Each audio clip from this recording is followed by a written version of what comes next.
बहुत ही दुखद घटना है की घटनारो समाचार मिले। पुलिस प्रशासन को समाचार मिला, हमने जहाँ करवाए ऊपर तक, जहाँ तक सरकार तक करवाए, सरकार तक ये मैसेज करने किया कि भाई दुखद घटना हुई है सर, और गंभीर घटना हुई है।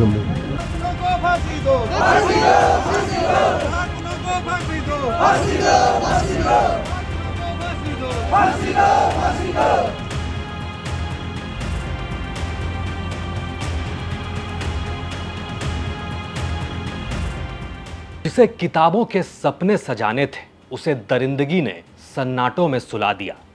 वो इम्तिहान की तैयारी में लगी थी, लेकिन जिंदगी उसके इम्तिहान में ही लग गई। जिसे कल का सूरज देखना था, वो आज अंधेरों में खो गई।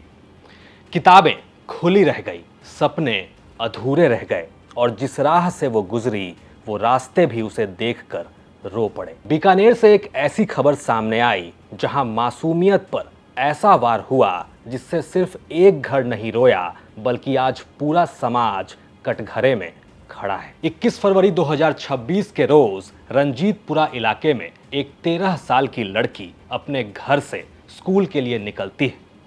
स्कूल था घर से महज 2 किलोमीटर की दूरी पर, लेकिन 8वीं की ये लड़की ये 2 किलोमीटर भी पार नहीं कर पाई।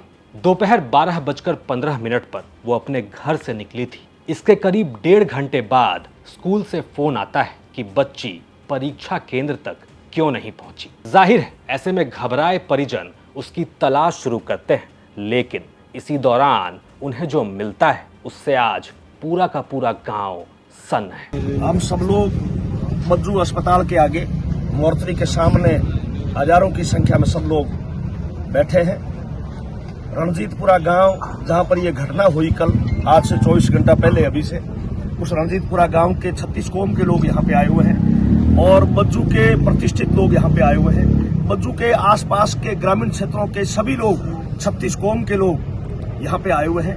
यहाँ के व्यापार मंडल के लोग भी आए हुए हैं, उन्होंने अपना समर्थन भी दिया है। तो सब लोगों की एक ही मांग है अभी कि पहले मुलजिमों की गिरफ्तारी हो और उसके बाद हम पोस्टमार्टम की सहमति देंगे। परिवारजन भी आए हुए हैं, परिजन भी हमारे साथ हैं।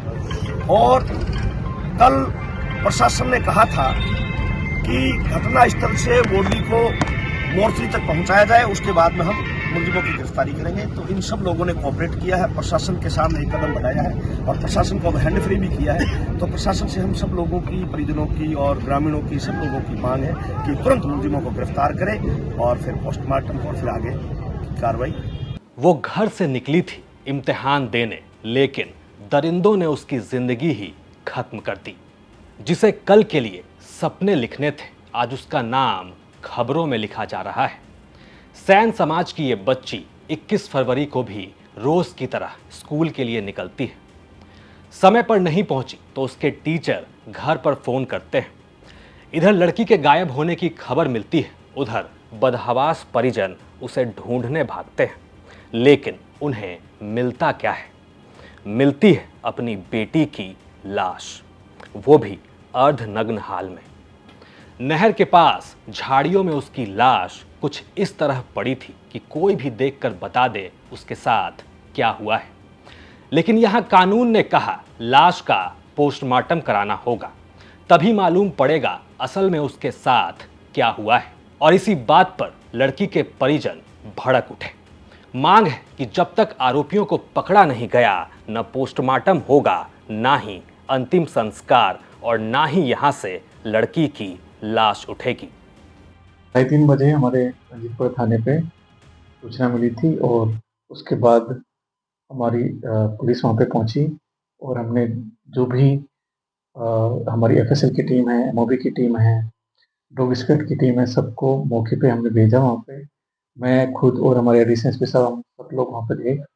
और हमारी अभी कम से कम 10 टीमें हैं जो इसी की इन्वेस्टिगेशन में लगी हुई हैं। हमारी पूरी साइबर टीम है, इसके अलावा हमारे 10 एसएचओ हैं जो इसी की इन्वेस्टिगेशन में लगे हुए हैं। हमने अपनी कई डिप्टी एसपी को भी इसी काम में लगाया हुआ है। तो अभी डेड बॉडी जो है मोर्चरी में रखी हुई है, अभी पोस्टमार्टम नहीं हुआ है। परिजनों से हम लोग बातचीत कर रहे हैं। बाकी और जो चीज़ें हैं वो पोस्टमार्टम के बाद एफआईआर में उन्होंने जो मर्डर का इल्जाम लगाया है उसकी धारा में हुआ है। उन्होंने दुष्कर्म की भी आशंका जाहिर की है, वो भी धारा में अज्ञात है। जांच के लिए बीकानेर पुलिस की कम से कम 10 टीमें, कम से कम 10 एसएचओ लगातार आरोपियों को ढूंढने में लगे हैं। बीकानेर एसपी की इस बात से आप समझ रहे होंगे ये मामला कितना गंभीर है। 8वीं क्लास की एक लड़की जो घर से बोर्ड की परीक्षा देने के लिए निकली थी, उसकी बेरहमी से हत्या कर दी गई। नहर के पास झाड़ियों में उसका शव अर्धनग्न हाल में मिलता है और इसके बाद से लगातार पूरे इलाके में तनाव बना है। परिजन और गांव वाले साफ साफ कह रहे हैं कि लड़की के साथ दरिंदगी की गई है और उसका रेप करके मारा गया है। साथ ही ये मामला अब सियासी रंग भी ले चुका है। मामले को लेकर नागौर सांसद और आरएलपी अध्यक्ष हनुमान बेनीवाल ने कानून व्यवस्था पर गंभीर सवाल उठा दिए हैं। हनुमान बेनीवाल को साथ मिला कांग्रेस प्रदेश अध्यक्ष गोविंद सिंह डोटासरा का। सब एक सुर में कह रहे हैं कि बीकानेर के इस कांड ने प्रदेश के माथे पर कलंक लगा दिया है। मांग है कि मामले की फास्ट ट्रैक कोर्ट में सुनवाई हो और आरोपियों को फांसी की सजा भी। फिलहाल बीकानेर एसपी कावेंद्र सिंह सागर खुद मौके पर डटे हैं। एफएसएल और साइबर सेल की टीमें सबूत जुटाने में लगी हैं। पुलिस का कहना है कि पोस्टमार्टम रिपोर्ट के बाद ही दुष्कर्म की पुष्टि हो पाएगी, लेकिन परिवार इसके लिए राजी नहीं है। उनका पहले से ही कहना है कि लड़की का बलात्कार किया गया है और फिर उसे मार दिया गया।